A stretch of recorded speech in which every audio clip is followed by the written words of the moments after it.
Hello everyone. आज के इस वीडियो में बात करेंगे बीए प्रोग्राम सेमेस्टर 2 की। डिस्कस करेंगे मिडाइवल सोसाइटी की, हिंदी में जिसे कहते हैं मध्ययुगीन समाज।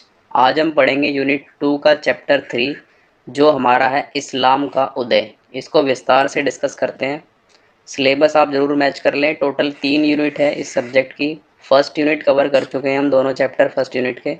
आज हम बात करेंगे यूनिट 2 के चैप्टर 3 की जो हमारा है इस्लाम का उदय। इसको डिस्कस करने वाले हैं। चलिए डिस्कशन कर लेते हैं। सबसे पहले परिचय की या इंट्रोडक्शन को डिस्कस कर लेते हैं। तो देखिए छठी शताब्दी में इस्लाम से पहले दो प्रतिद्वंदी शक्तियां थी। इस्लाम से पहले दो प्रतिद्वंदी शक्तियां थी छठी शताब्दी में। एक थी बाइजेटाइन जो पूर्वी रोमन साम्राज्य में था, और दूसरा था सासैनियन। ठीक है, इसको सासैनियन या सासैनियन इस प्रकार से दोनों प्रकार से बुक के अंदर लिखा गया है। तो एक था बाइजेटाइन और दूसरा था सासैनियन, ये था ईरानी। तो साम्राज्य जो था वो इनके मध्य विभाजित था, यानी पूरा साम्राज्य इन दो प्रतिद्वंदी शक्तियों के बीच में विभाजित था, बाइजेटाइन और सासैनियन के बीच में। बाइजेटाइन साम्राज्य जो था वो सम्राट जस्टिनियन के समय पर अपने चरम सीमा पर था। जस्टिनियन का जन्म हुआ था 527 ईसा से 565 के बीच जो इनका शासनकाल देखने को मिलता है। तो जस्टिनियन के समय पर जो बाइजेटाइन साम्राज्य था वो अपने चरम सीमा पर था। और ये कहाँ कहाँ पर था? ये था ग्रीस में, सीरिया में, मिस्र में, फिलिस्तीन, इटली, दक्षिण स्पेन और निकट पूर्वी उत्तरी अफ्रीका और बाल्कन के कुछ हिस्से जो है बाइजेटाइन साम्राज्य के अंतर्गत शामिल थे। बाइजेटाइन का प्रमुख धर्म क्या था? ईसाई धर्म था। बाइजेटाइन साम्राज्य का प्रमुख धर्म ईसाई धर्म था, परंतु यहाँ पर कुछ चेंजेस थे। इसके साम्राज्य में क्या चेंजेस थे? इन्होंने कैथलिक चर्च का पालन जो है वो नहीं किया था। कैथलिक चर्च यानी कि जो पोप की शक्तियाँ थी, पोप का इन्होंने विरोध किया था। ठीक है, तो पोप की श्रेष्ठता को भी इन्होंने स्वीकार नहीं किया था, क्योंकि कैथलिक चर्च ना उस टाइम पे क्या था, कैथलिक चर्च मैंने आप लास्ट वीडियो में बताया था कि पोप के पास अधिकार ज़्यादा थे। पोप जो है वो राजा के साम्राज्य के अंदर हस्तक्षेप कर सकता था। पोप के अधिकार काफ़ी बढ़ चुके थे, जिसकी वजह से जो था ये बाइजेटाइन साम्राज्य में, ठीक है, जस्टिनियन के टाइम पे जो है इन्होंने कैथलिक चर्च का पालन करने से मना कर दिया। हालांकि धर्म इनका ईसाई था, लेकिन जो पोप की श्रेष्ठता थी ना उसको इन्होंने स्वीकार नहीं किया था। वही सासेनियन साम्राज्य की बात करें तो इनमें ईसाई धर्म के भी लोग थे। कुछ लोग पारसी धर्म का भी पालन करते थे, और कुछ लोग बौद्ध धर्म का भी पालन जो है कुछ ईरानियों द्वारा किया जा रहा था। बेसिकली ये कहाँ पर था? ईरान में था। ठीक है, बेसिकली ये ईरान में था सासेनियन साम्राज्य। इसके बाद देखिए बात करते हैं अरबी समाज। जो अरबी समाज था उनकी जीवन शैली कैसी थी, और अरबी समाज से ही आगे जाकर इस्लाम का जो है वो उदय होता है। अरब के जो लोग थे वो कबीलों में रहते थे। अलग अलग छोटे छोटे कबीले थे, इन कबीलों में अरब के लोग रहते थे। यह खानाबदोश जीवन व्यतीत करते थे, यानी एक स्थान से दूसरे स्थान पर ये लोग आते जाते रहते थे। किसके लिए? व्यापार के लिए। ठीक है, अपनी रोज़मर्रा की वस्तुओं की पूर्ति करने के लिए। तो ये खानाबदोश का जो जीवन है वो व्यतीत करते थे। खानाबदोश कौन होता है? जो एक स्थान से दूसरे स्थान पर पलायन करते रहते हैं। तो इस प्रकार के ये कबीले थे जो एक स्थान से दूसरे स्थान पर पलायन करते रहते थे अपनी ज़रूरतों के लिए। इस्लाम के उदय से पहले 7वीं शताब्दी में अरब सामाजिक, धार्मिक और आर्थिक रूप से काफ़ी पिछड़ा हुआ था। यानी जब हम अरब की बात करते हैं तो इस्लाम के उदय से पहले अरब जो था वो सामाजिक, धार्मिक और आर्थिक रूप से पिछड़ा हुआ था, संगठित नहीं था बिल्कुल भी। क्योंकि जो इनमें जनजातियाँ रहती थी वो कबीलों के रूप में रहती थी, कबीले के रूप में। ठीक है, और कबीले क्या करते थे? एक स्थान से दूसरे स्थान पर पलायन होते रहते थे, इनमें एकजुटता नहीं थी। एक जाति थी इनके अंदर बैंडोस नाम की। ठीक है, बैंडोस नाम की एक जनजाति थी जिनका वर्चस्व जो है उस समय था। यानी बंडोस बैंडोस नाम की जनजाति का अरब समाज में वर्चस्व था उस समय में। प्रत्येक कबीले के जो थे अपने देवी देवता होते थे भाई। लेकिन मक्का में स्थित काबा जो था ना वो प्रत्येक मुसलमान के लिए पवित्र स्थल था। यानी मक्का का जो काबा था वो प्रत्येक मुसलमान के लिए पवित्र स्थान था। सभी इसको पवित्र मानते थे। प्रत्येक कबीले का जो नेतृत्व करता था वो एक शेख के द्वारा किया जाता था। यानी प्रत्येक कबीले के नेतृत्व के रूप में, राजा के रूप में कह सकते हो, तो शेख जो है उसका नेतृत्व करता था। कुछ लोग खेती करते थे, कुछ व्यापार का काम करते थे, तो वहीं कुछ लोग शहरों में जाकर भी बस गए थे। ठीक है, जो लोग ये व्यापार का काम करते थे, बेसिकली ये ऊँटों की सहायता से इस व्यापार को आगे बढ़ाते थे, ठीक है, और एक स्थान से दूसरे स्थान पर ऊँट की सहायता से जाते थे। इस्लाम धर्म के उदय और विस्तार की बात करें तो देखिए 7वीं शताब्दी में अरब में इस्लाम नामक एक नए धर्म का उदय होता है।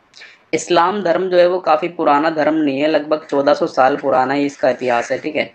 1400 साल पुराना इसका इतिहास है। तो लगभग 7वीं शताब्दी में अरब में इस्लाम नामक एक नए धर्म का उदय होता है तथा शीघ्र ही इसका विस्तार उत्तरी अफ्रीका, अरब प्रायद्वीप तथा ईरान और भारत तक, भारत यानी सिंध, सिंध तक जो है इसका जो विस्तार है वो फैल जाता है। इस्लाम जो है वो काफ़ी जल्दी, ये कह सकते हो कि कुछ ही वर्षों में इस्लाम जो है अपने चरम पर पहुंच गया था इन प्रायद्वीपों में।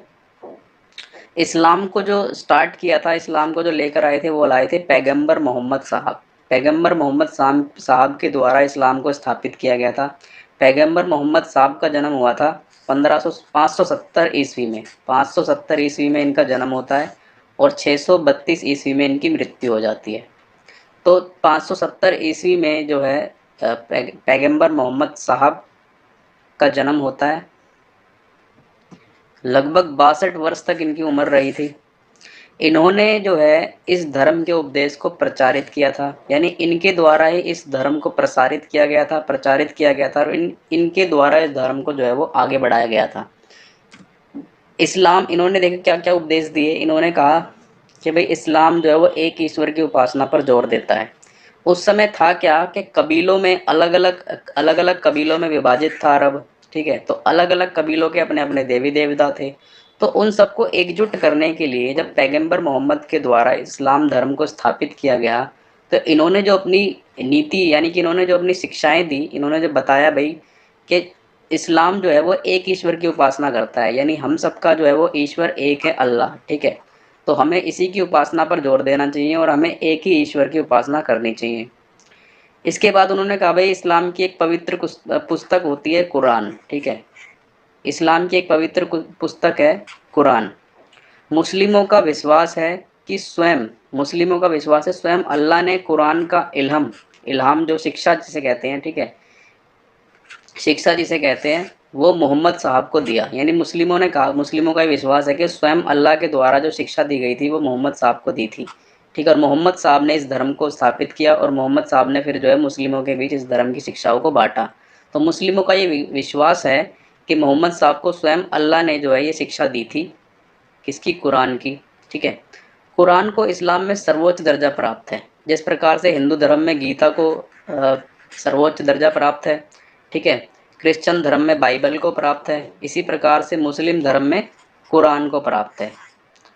प्रत्येक मुस्लिम को, इन्होंने कहा भी प्रत्येक मुस्लिम को दिन भर में कुरान के हिसाब से, ठीक है, मोहम्मद साहब के हिसाब से प्रत्येक मुस्लिम को दिन भर में 5 बार नमाज पढ़ने को कहा गया। रमजान के महीने में रोजा रखने के लिए कहा गया, ठीक है। दान करने, संभव हो तो मक्का जो सऊदी अरब में है, ठीक है, उसकी तीर्थ यात्रा करने को भी कहा गया है इस धर्म के अंदर। पैगंबर की मृत्यु 632 ईस्वी के पश्चात जो है मुस्लिमों को राजनीतिक तथा धार्मिक नेतृत्व प्रदान करने की जिम्मेदारी जो है खलीफा की थी, ठीक है। इसके बाद क्या होता है, इसके बाद ये धर्म एकजुट हो जाता है। कौन सा धर्म, इस्लाम धर्म। इस्लाम धर्म पैगंबर मोहम्मद के बाद एकजुट हो जाता है। और फिर इसके बाद क्या होता है, राजनीतिक और धार्मिक नेतृत्व जो है, जब इनकी मृत्यु हो जाती है 632 ईस्वी में, तो खलीफा जो था, खलीफा एक पद हुआ करता था, ठीक है। वो पद किसका था, जो मोहम्मद साहब के नज़दीकी होते थे, जो मोहम्मद साहब के बहुत नज़दीकी लोग थे, उनको खलीफा कहा जाता था, ठीक है। तो उसके बाद एक खलीफा पद की व्यवस्था की गई थी, जिसका काम था जो मुस्लिम धर्म है उसको आगे बढ़ाना, ठीक है। यह उपाधि पैगंबर मोहम्मद साहब के उत्तराधिकारी को दी गई थी, ठीक है। यानी जो पैगंबर मोहम्मद साहब के बाद इन चीज़ों को संभालेगा, कौन उनके धर्म को आगे बढ़ाएगा, ठीक है, कौन कौन उनकी शिक्षाओं को आगे बढ़ाएगा, तो जो उत्तराधिकारी होता था उसका, उसको खलीफा कहा गया था, ठीक है। तो पैगंबर मोहम्मद साहब के बाद जो आए खलीफा 632 ईस्वी से 661 ईस्वी के बीच, वो 4 खलीफा थे, ठीक है। 4 खलीफाओं ने इसके बाद इनके धर्म को या मुस्लिम समुदाय को उनका विस्तार जो किया, राजनीतिक रूप से, धार्मिक रूप से, सामाजिक रूप से, इन 4 खलीफाओं ने किया 632 से 661 ईस्वी तक। पहले जो खलीफा थे वो थे अबू बकर, ठीक है, दूसरे थे उमर, तीसरे थे उस्मान और चौथे थे अली। और जो ये खलीफा हुआ करते थे ये कौन थे? ये मोहम्मद साहब के नज़दीकी लोग थे। इस्लाम में उम्मा का गठन, देखिए इस्लाम में उम्मा के गठन की बात करते हैं हम, तो उम्मा क्या था? उम्मा विश्वासियों का समुदाय था, ठीक है, जो विश्वास रखने वाले थे इस्लाम में, उनका एक समुदाय था जिसका नाम था उम्मा। मुसलमानों के अलावा इसमें गैर मुस्लिम भी शामिल थे। उम्मा के अंदर जो थे मुसलमान तो शामिल थे ही, इसके साथ साथ गैर मुस्लिम भी शामिल थे। अब ये जो गैर मुस्लिम थे, या तो ये इस्लाम धर्म में परिवर्तित हो गए थे या फिर ये सुरक्षा के बदले जो है इसमें शामिल हुए थे, ठीक है, दो चीज़ें थी, या तो इनका धर्मांतरण करा दिया गया था इस्लाम में, या फिर सुरक्षा के बदले ये एकजुट हो गए थे। मुस्लिम उम्मा विश्वासियों के समुदाय की स्थापना मोहम्मद ने 622 ईस्वी में हिजरा के बाद की थी, यानी इसकी जो स्थापना की गई थी वो मोहम्मद के द्वारा ही की गई थी। उम्मा की राजनीतिक संरचना जैसा कि मदीना के संविधान और अन्य स्रोतों में परिलक्षित था। जो उम्मा की राजनीतिक संरचना थी वो मदीना के संविधान और अन्य स्रोतों में देखने को मिलती है। पारंपरिक अरब नियमों और मूल्यों से ये संबंधित था। जो ये समुदाय था ये किससे संबंधित था? ये था पारंपरिक अरब के जो नियम थे, कानून थे और जो मूल्य थे, इससे संबंधित ये उम्मा जो समुदाय था। इसके अंदर क्या था? इसके अंदर जो इस्लाम धर्म में विश्वास रखने वाले लोग थे उन सभी का एक समुदाय था। 630 ईस्वी में मोहम्मद ने धर्मांतरण पर जोर दिया था। 630 ईस्वी में, ठीक है, 632 में इनकी मृत्यु हो गई थी, इससे 2 साल पहले इन्होंने धर्मांतरण पर जोर दिया। अरब की जनजातियों को एकजुट कर दिया था, ठीक है, और भी एकजुट किया इसके बाद। इस प्रकार एक नए अरब समाज का जो है इन्होंने गठन कर दिया था। किन्होंने? मोहम्मद साहब ने, जो धार्मिक विश्वासों, समारोह, नैतिकता और कानूनों पर आधारित था, जिसमें मोहम्मद के पास सर्वोच्च अधिकार थे, ठीक है, मोहम्मद के पास सर्वोच्च अधिकार थे। इस समय मोहम्मद ने एक ईश्वरवाद का प्रचार करके ऐसा किया था, जिसमें तत्कालीन प्रचलित अन्य धर्मों के कई मूल्यों को भी शामिल किया गया था। इस समय जो कुछ अन्य धर्म भी थे उनको, उनके मूल्यों को भी जो है इसके अंदर शामिल करके किसी न किसी प्रकार से जो अन्य धर्म के लोग थे उसको भी इस्लाम की तरफ जो है अट्रैक्ट किया गया था मोहम्मद साहब के द्वारा, और फिर उनका धर्मांतरण करा के इस्लाम में उनको परिवर्तित कर दिया गया था। यह एक नया समुदाय था उम्मा, ठीक है, जिसका नाम था उम्मा, एक नया समुदाय था। इसके बाद देखिए खलीफा जो व्यवस्था थी, मैंने अभी आपको बताया पैगंबर मोहम्मद के बाद जो था जिन्होंने संभाला था मुस्लिम समुदाय को और मुस्लिम धर्म को जो आगे बढ़ाया था वो थे खलीफा। तो एक खलीफा व्यवस्था थी। खलीफा व्यवस्था कौन थी? पैगंबर मोहम्मद के जो उत्तराधिकारी थे उसको खलीफा कहा जाता था। खलीफा को समुदाय का प्रमुख माना जाता था। बाद में यह धार्मिक और राजनीतिक पद बन गया था, यानी बाद में जाकर के ये एक पद बन गया था मुस्लिम समुदाय इसके अंतर्गत, कि भाई ये खलीफा का पद है जो सर्वोच्च है। जिस प्रकार से प्रधानमंत्री होता है ना, इसी प्रकार से इसका पद बना दिया गया था खलीफा, जो मुस्लिम धर्म के लिए धार्मिक रूप से और राजनीतिक रूप से कार्य करता था, जो इस्लाम धर्म का संचालन करने में लगा था, ठीक है। 632 से 661 के बीच 4 खलीफा हुए, अभी आपको मैंने बताया था, अबू बकर, उमर, उस्मान और अली, ये 4 खलीफा थे। अबू बकर की बात करें तो पहले जो खलीफा के रूप में अबू बकर का शासन था, ठीक है, इन्होंने अपने शासन के दौरान जो है काफ़ी क्षेत्रों को अपने कब्जे में ले लिया था, ठीक है।